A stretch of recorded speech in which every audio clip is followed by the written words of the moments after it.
শুনুন না।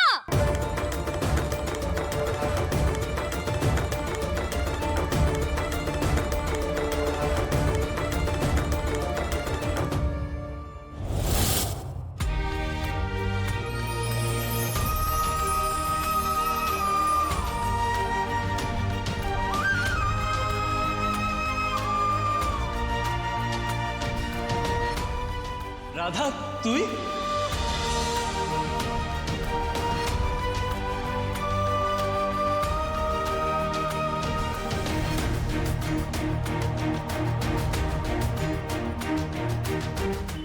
আপনি আইনবাবু তো? আরে তুই আমাকে চিনতে পারছিস না? না, তুই করে ডাকছেন। আমি কি আপনাকে আগে কোথাও মানে দেখেছি? আমি কিন্তু সত্যি আপনাকে চিনতে পারছি না। আমার হাতে না একদম সময় নেই। আমি আপনার কাছে বিপদে পড়ে এসেছি। আপনাকে আমায় একটু সাহায্য করতে হবে, বুঝলেন তো? নবদ্বীপের স্কুল এবার মনে পড়েছে? আমার না মনে করার মতো এখন কোনো মনই নেই। দেখুন, আমি সত্যি বলছি, আমি বিপদে পড়ে আপনার কাছে এসেছি। আপনাকে আমায় সাহায্য করতে হবে আইনবাবু, আমি বলে দিচ্ছি। কি বললি? আইনবাবু? আচ্ছা দাঁড়া, তোকে একটা হিন্ট দিচ্ছি, এবার মনে পড়বে। জলে চুন তাজা, তেলে চুল তাজা। জলে চুন তাজা, তেলে চুল তাজা। জলে চুন তাজা, তেলে চুল তাজা। মনে পড়ছে না? পাখি পাকা পেঁপে খায়, পাখি পাকা পেঁপে খায়, পাখি পাকা পেঁপে খায়, পাখি পাকা পেঁপে খায়, পাখি পাকা পেঁপে। বাবলা গাছে বাঘ উঠেছে। বাবলা গাছে বাঘ উঠেছে, বাবলা গাছে বাঘ উঠেছে, বাবলা গাছে বাঘ উঠেছে। বাঘ না বাঘ। ঋষিদা, তুমি নবদ্বীপের ভিডিও কাকা ছিলে? ঋষিদা, আমাকে বাস্কেটবল শেখাবে বলেছিলে, আমাকে অঙ্ক করাতে। হে মা, কি অবস্থা তোমার! কোকড়া কোকড়া চুল। তুমি উকিল হয়ে গেলে, কবে হলে, কি করে হলে? আর কলকাতায় কবে এলে? আর নবদ্বীপ থেকে ভিডিও কাকা বদলে নেওয়ার পর তারপর কি হলো? তারপর তুই আমায় চিনতেই পারলি না। রে, না না ঋষিদা, আসলে কি বলতো, অনেক পুরনো কথা তো, অত কথা মনে থাকে বলো তো? মনে থাকেন? আমার কিন্তু সব মনে আছে রাধা। ভিডিও কাকা কেমন আছেন? বাবা বাবা নেই রে।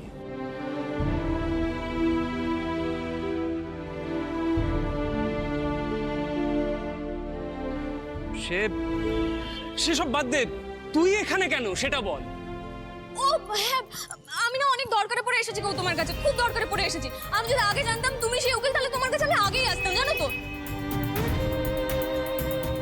ও উকিল বলে আগে আমার কাছে আসতিস, তো ঋষিদা বলে আসতিস না, তাই তো? না না ঋষিদা, মানে সেসব বাদ দে, আমি তো উকিল হয়েছি, আর তুই কি হয়েছিস?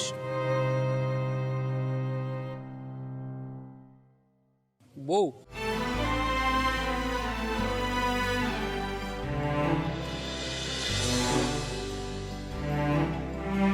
রাধা, তোর মনে আছে আমি বলেছিলাম একদিন বড় কিছু হয়ে তারপরে নবদ্বীপে ফিরি? তেমন বড় কিছু হতে পারিনি, কিন্তু ফিরেছিলাম। আমি কিন্তু আমার কথা রেখেছি রাধা। কিন্তু আমি যখন ফিরে গেলাম শুনলাম তুই নাকি আর ওখানে থাকিস না, তোর নাকি। হ্যাঁ, আমি কলকাতায় চলে এসেছিলাম। আমার বিয়ে হয়ে গেছে গো ঋষিদা।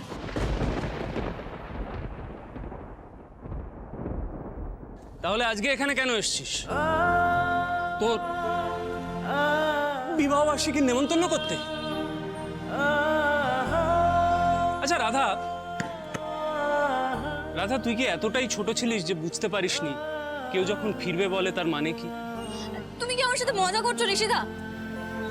আরে তুমি জানো আমি কত বিপদে পড়ে এসেছি তোমার কাছে। তুমি আমার কথা শুনলে না, তুমি নিজেও কেঁদে ফেলবে, বুঝলে? ধ্যাত্তেরি কি ঋষিদা, দেখো তুমি উকিল, আমি জানি তুমি আমাকে বাঁচাতে পারবে, তোমায় আমায় বাঁচাতে হবে গো। তুমি আমাকে উদ্ধার করো এখান থেকে, আমি বলে দিচ্ছি। বাঁচাতে হবে? হ্যাঁ। কার হাত থেকে বাঁচাবো?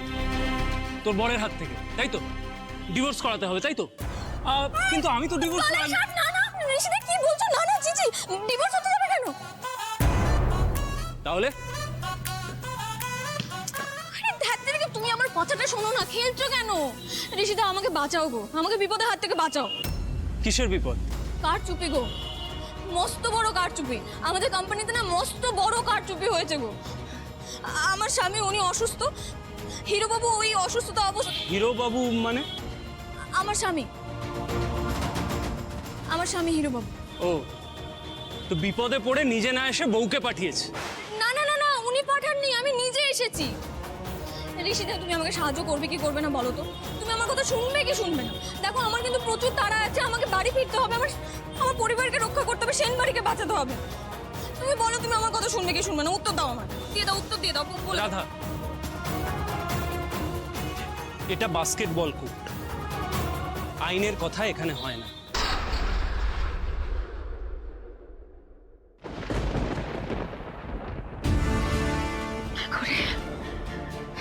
কি করে দুদিনে 10 কোটি টাকা কি করে জোগাড়? সব শেষ করে দিল ওয়া রাধা, সব শেষ করে দিল। আমার সংসারটাকে পুরো ছাড়খাড় করে দিল, ভাসিয়ে দিল সংসারটা, সব শেষ হয়ে গেল সব। কিন্তু আমার ওর উপর ভরসা আছে না।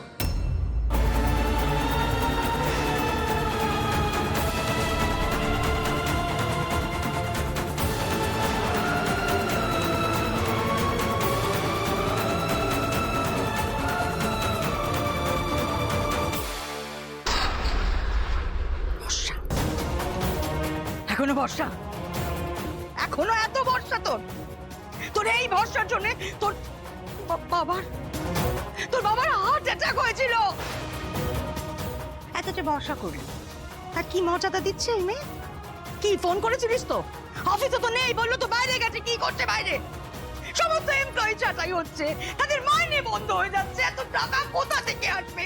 ও বাইরে কি করছে? দাদা কি করছে? কি আচ্ছা তুই বলো, শান্ত হতে বলো। আমি বলছি তো, তুই এত রাধা রাধা কেন করছিস? ও তো বাইরে আছে বলছে, তো নিশ্চয়ই কোনো কাজে আছে। থাম না তুই। বাড়ির যখন এই অবস্থা, তখন রাজাকে মেঘাকে অফিসে না পাঠিয়ে রাজাকে কে পাঠালো অফিসে? আমি পাঠিয়েছি।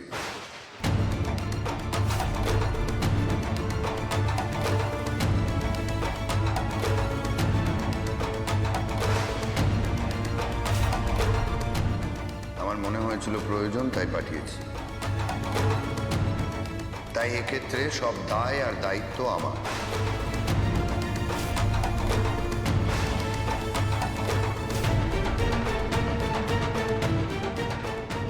আমরা সিআরবি ব্যাংক থেকে এসেছি। এই বাড়ি বন্ধক রেখেছিলেন মিস্টার আদিত্য সেন। টাকা জমা দেওয়ার সময়ের মেয়াদ ফুরিয়েছে।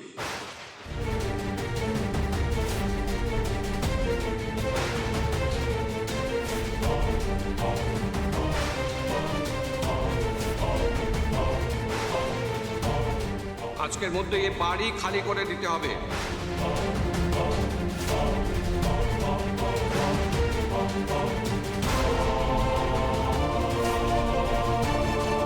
আর না হলে লোনের টাকা পাবো 10 কোটি টাকা দিতে হবে 2 দিনের মধ্যে।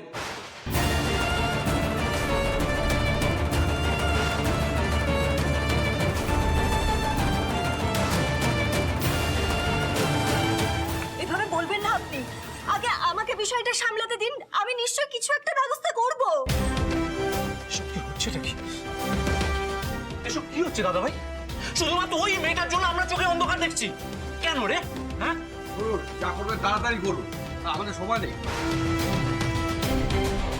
সময় সময় নেই মানে?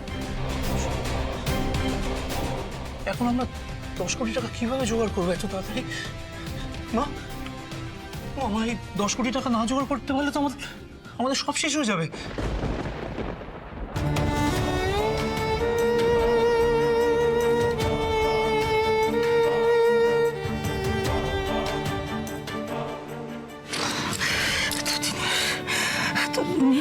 পরিবারের পিঠে সব ছেড়ে চলে যেত, সব ছেড়ে কেন করলি? কেন কেন করলি? কেন করলি এটা? কেন করলি তুই? তুমি বিশ্বাস করো, আমি কিচ্ছু করিনি।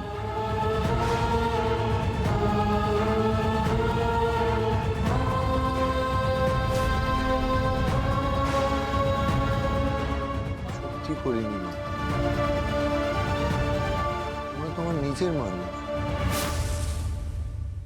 আর এই বাড়ির সাথে আমাদের কত স্মৃতি জড়িয়ে আছে, আমি এই বাড়িটাকে বন্ধক দিয়ে দেবো?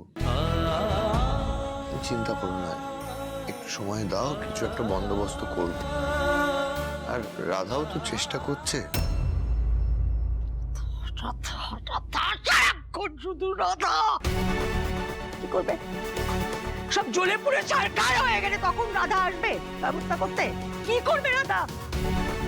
গ্রামের নবদ্বীপের মেয়ে, কোম্পানি কি জানে ও? সেই বাড়ির লোকের যোগ্য নয় ও। মা মা মা আপনি একটু শান্ত হন। দেখুন, এরকম করলে তো সব ঠিক হয়ে যাবে না। আপনি একটু শান্ত হন।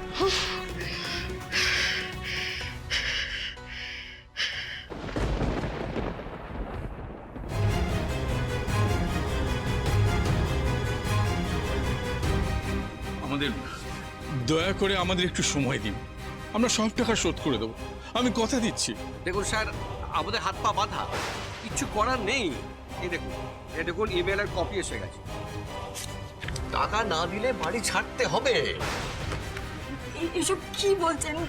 কেন বলছেন? আমি তো কিচ্ছু বুঝতে পারছি না। এবার কিন্তু আমার সত্যি খুব টেনশন হচ্ছে।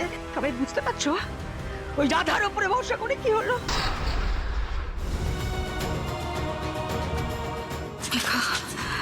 তুই ছাড়া উপায় নেই, এখন তোর উপরে ভরসা করতে হবে। তুই না কিছু করলে আমরা বাঁচতে পারবো না, আমাদের বাড়ি ছেড়ে চলে যেতে হবে। ওই সর্বনাশী মেয়েটার উপরে, রাধার উপরে ভরসা করলে আমাদের পথে গিয়ে বসতে হবে। কিছু একটা কর।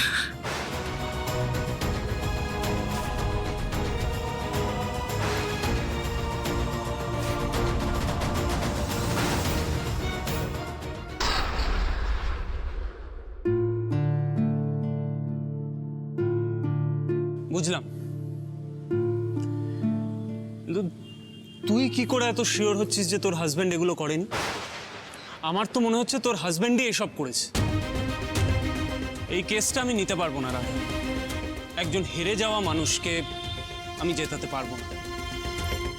একদমই একদমই না, উনি এসব করতেই পারেন না। আমি বলছি তোমাকে, আমি দায়িত্ব নিয়ে তোমাকে বলছি উনি এসব করেননি।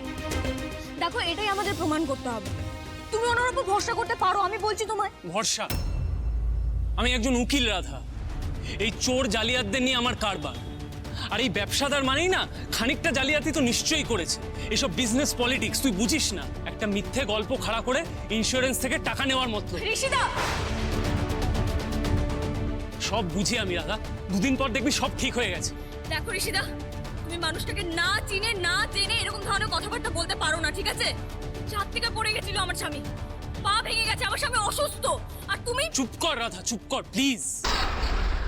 একজন অসহায় মহিলাকে পাঠিয়ে ইমোশন নিয়ে খেলতে চাইছে তোর হাজবেন্ড। তুই এইটুকু বুঝতে পারছিস না? তাকে আবার চিনবো আমি? হ্যাঁ, কেন? পা ভেঙেছে তো কি হয়েছে? বাড়িতে আর কেউ ছিল না যে তোকে পাঠিয়ে দিয়েছে? তুই এসবের কি বুঝিস রাধা? বিপদে পড়ে তোকে সামনে ঠেলে দিয়েছে। কেন বাড়িতে ছেলেরা কেউ ছিল না আর অন্য কেউ ছিল না? বাড়ি থেকে ভরসাযোগ্য ছিল না বলে আমি এসেছি, আমাকে পাঠানো হয়েছে। আমি ভরসাযোগ্য তাই আমি এসেছি। ভরসা নয় রাধা, বল অন্য কোনো রাস্তা না পেয়ে আমার কাছে তোকে পাঠিয়েছি। কারণ এই কেসটা আর অন্য কেউ লড়ছিল না, তাই তোকে পাঠিয়েছে আমাকে ধরার জন্য। কিন্তু রাধা, আমাকে ধরা অত সহজ নয়। আমি সব বুঝি, আর আমি এখন এটাও বুঝতে পারছি যে এই কেসটা নেওয়া আমার একদমই উচিত না। তুই তুই এসব নিয়ে মাথা ঘামাস না। দেখবি দুদিন পরে সব এমনি ঠিক হয়ে গেছে। ঠিক তো আমি করবই, লড়তে হবে না তোমাকে, তোমাকে লড়তে হবে না। তুমি না লড়লে কি হয়েছে? হ্যাঁ, আমি অন্য রাস্তা খুঁজে বের করবো। আর দেখো, আমি তোমার কাছে আসতে চাই না, আমি একদমই তোমার কাছে আসতে চাই না। আর আমি এখানে থাকবো না, চললাম আমি। হিরো বাবুকে আমি বাঁচাবো।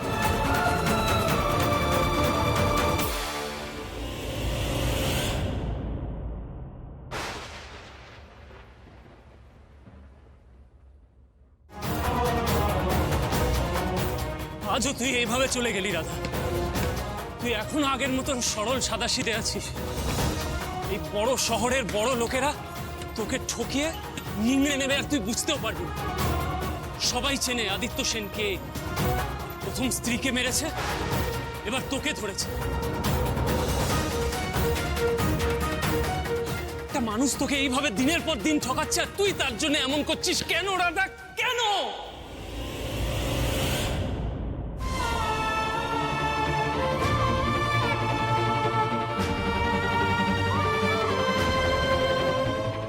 আমি কি রাধার কথাগুলো ঠিক করে শুনলাম না?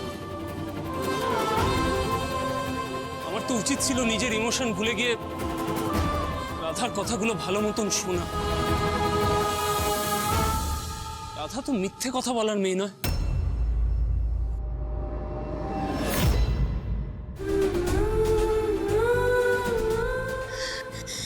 কি করবো আমি এখন? আমি এখন কি করবো? আর কি কোনো পথ নেই আমার? কোনো পথ নেই আর। না না না, এইভাবে হাত পুঁতে বসে থাকলে চলবে না। আমাকে কিছু না কিছু একটা করতেই হবে।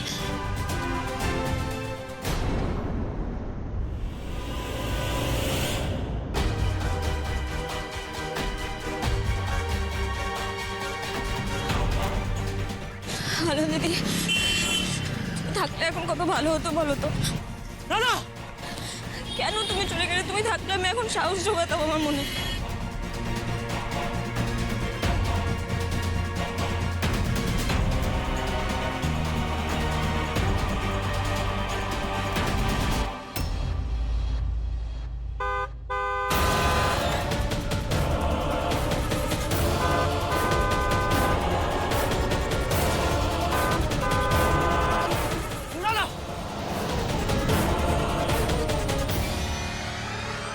কি করছিস? কি মরবি নাকি?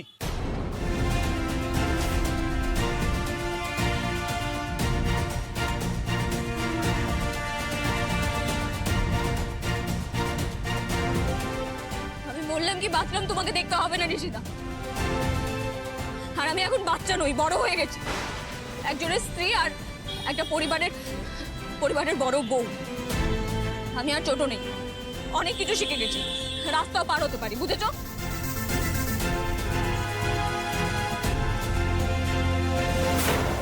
রাধা!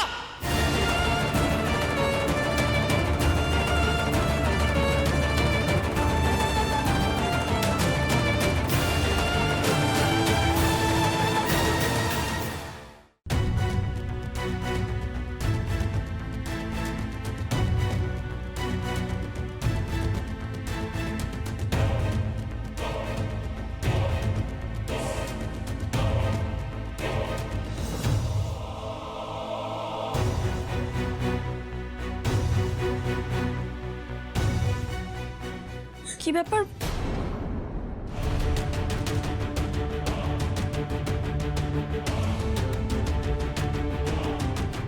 আপনারা কারা? আর এখানে কি করছেন? রাধা!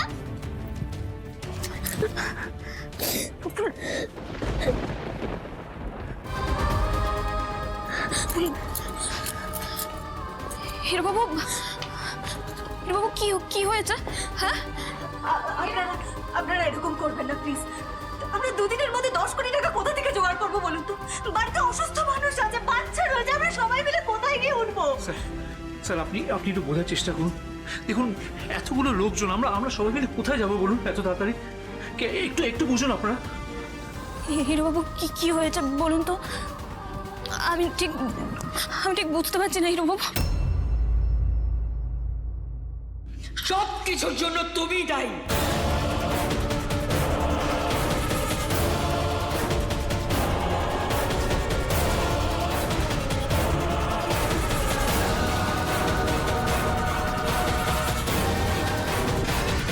রাধা রে, ঋণের দায় আমাদের বাড়ি হাতছাড়া হয়ে গেল।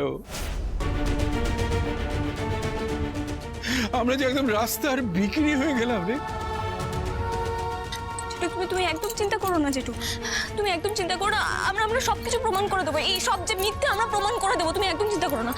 এই যে শুনুন, আমি বলছি আপনাদেরকে, আপনারা যে কাগজপত্র নিয়ে এসেছেন সেই কাগজপত্রগুলো সত্যি নয়। এই কাগজপত্রগুলোতে আদিত্য সেন সই করেনি।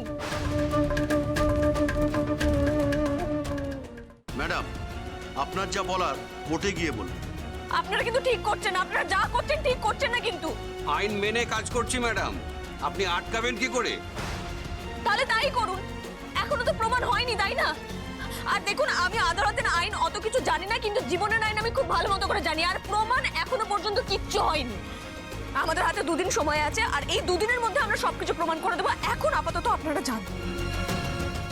দয়া করে যান, যান বলছি। বাবা, আমি আমার ঘর ছাড়বো না, আমি আমার ঘর কাউকে দেবো না বাবা। ফুল ফুল কিচ্ছু হবে না মা, এরকম কিচ্ছু হবে না। তোমার ঘর তোমায় কাউকে দিতে হবে না, আমি বলছি তোমায়। আজ আমরা চলে যাচ্ছি, আপনাদের হাতে মাত্র 2 দিন সময় আছে।